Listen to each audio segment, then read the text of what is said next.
Hey, Speckles and me, or Demos Lines, it's me, Speckles here. Coming to this video. This is the last video for this week. And in this video, I am taking more more Minecraft mobs and turning them into dragons, which is something I've not done for a while. So without further ado, let's roll intro, let's get into this video, and let's go.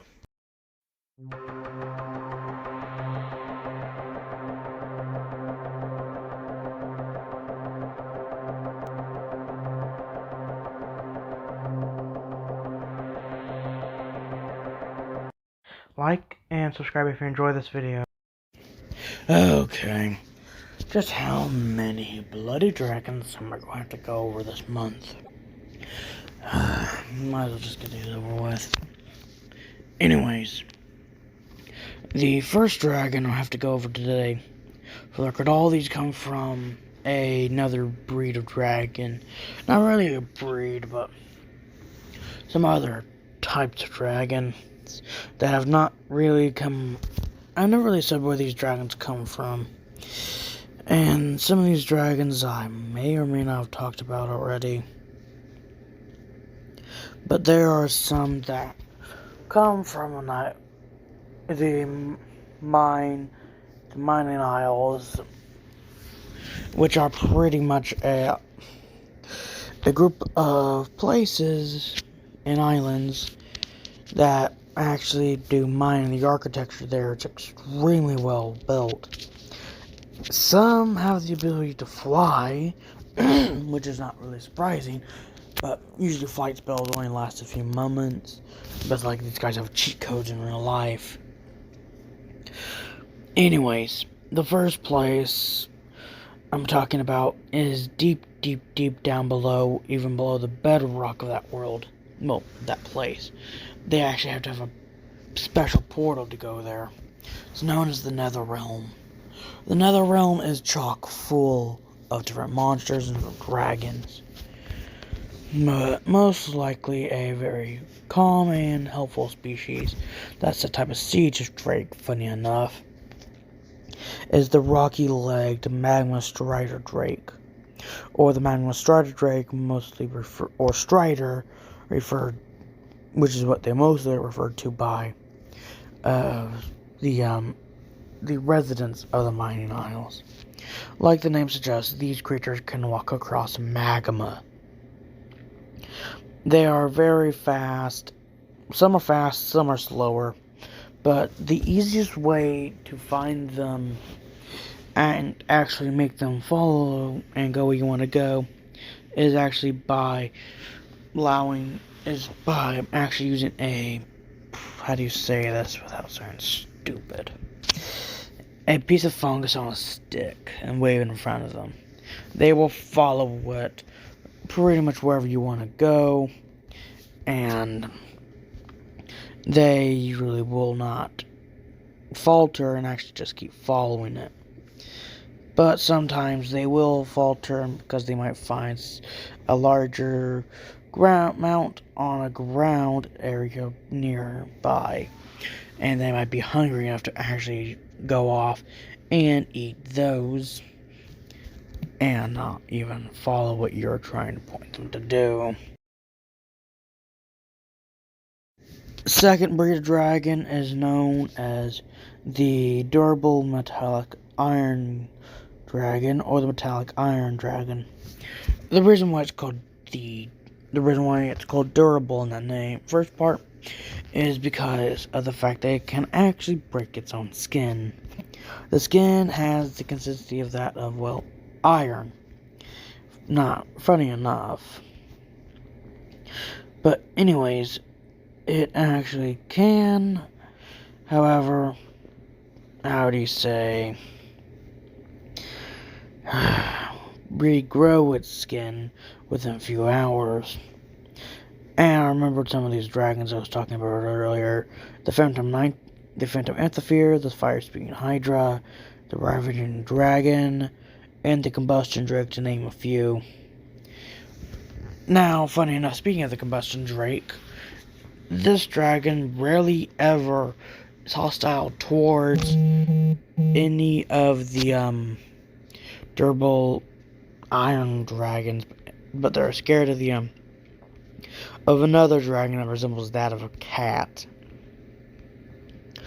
It's a very, very weird fact about those types of dragons I may or may have not mentioned already, but it's been months, or maybe even a year since I went over those last, so it's quite hard to remember some things.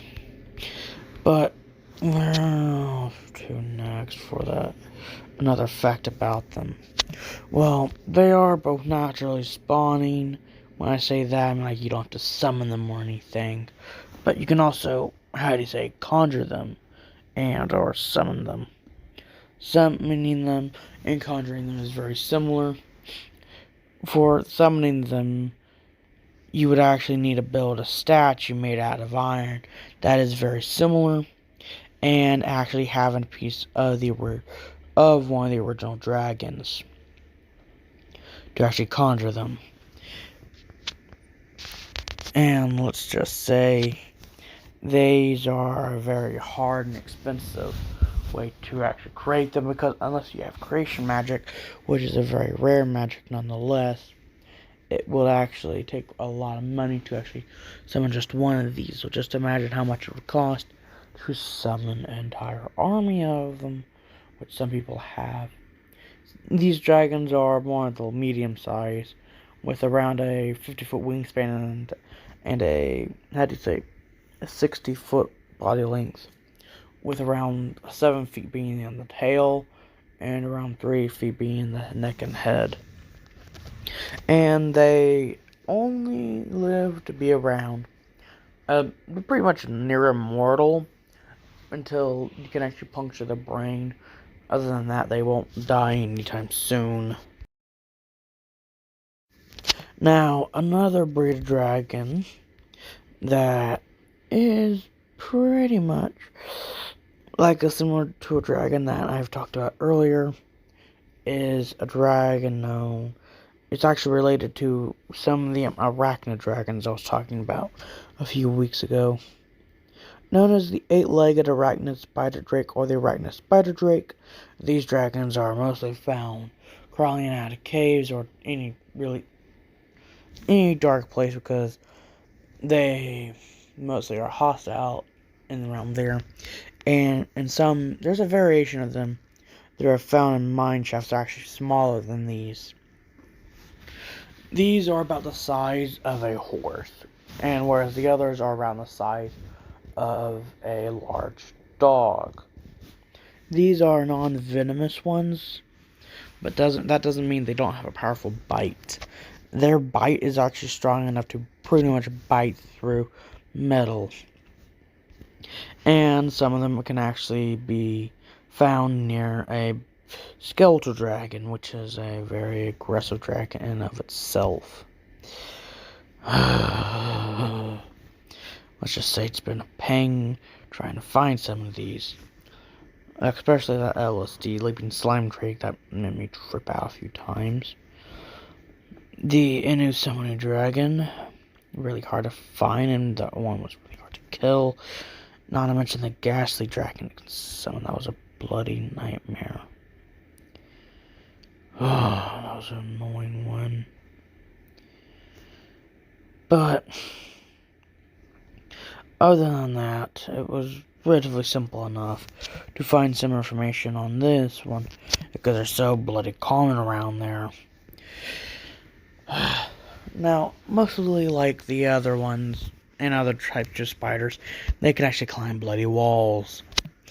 They don't spin any webs whatsoever, but they can actually, how do you say, drop it when they die. It's a magical gland they have in them. They actually can produce some thread, but they can't really use it unless it's helping them stick to a wall. I've looked at their feet and they don't have any of the sticky pads that most spiders or arachnids have that allow them to climb.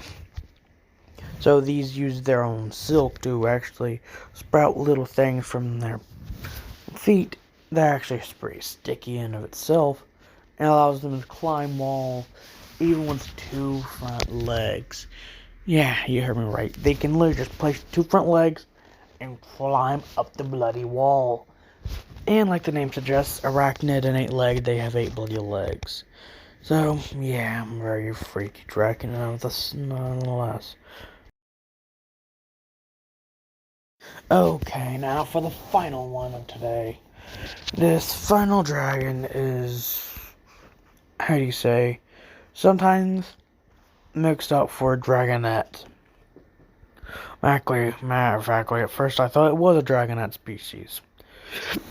Turns out the back legs are just longer than front legs. And as the void black teleporting long-limbed dragon, or the teleporting long-limbed dragon, these dragons, how do you say, like the name suggests, have the ability to teleport, and are actually very black in color. They have a purplish black wing membrane, along with some parts of a dragonette, like the parts in their tail that actually help them glide around a lot easier. They're actually a blackish purple, like a color that like a demon would have on them. And they actually, instead of a regular eye color, like white, their eye color is actually a light pinkish purple. It's a very interesting fact about them, but also in the fact that they literally actually emit a purple, like sparkling mist whenever they appear and disappear. They mostly use this while flying to go travel long distances. Never stare these things directly in the head, or matter of factly in the eyes, because these things will immediately turn hostile, fly up into the air and start teleporting around and dive bombing you. Pretty similar to how the Phantom Amphitheater would act. But just be a bigger arsehole about it. Matter of factly, one of these has actually killed me in my younger years when I first found out that I had a really long lifespan, before I found out that I'm bloody immortal. Those rumors still scares me though. Anyways, any other facts about this dragon? Other than the fact that they have an aversion to light and water actually does harm them. Yeah, not really, other than the fact that I've actually tried to notch one of these out with a gun or bow. It's a lot harder than you would think. And because of the ability to teleport around, they are very good at evading these attacks.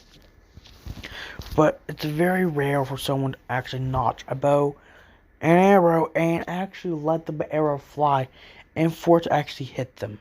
I've actually seen this happen once before, and it was entirely when one of these dragons was nearby me, didn't see it, and I was aiming for a boar to hunt if I was hungry. I shot the dragon in the eye. Turns out the eyes actually have some teleporting properties to them. Duplication magic actually does help when you have this. So, yeah, and by throwing the eye, you can actually teleport. Dragon's about the same as the durable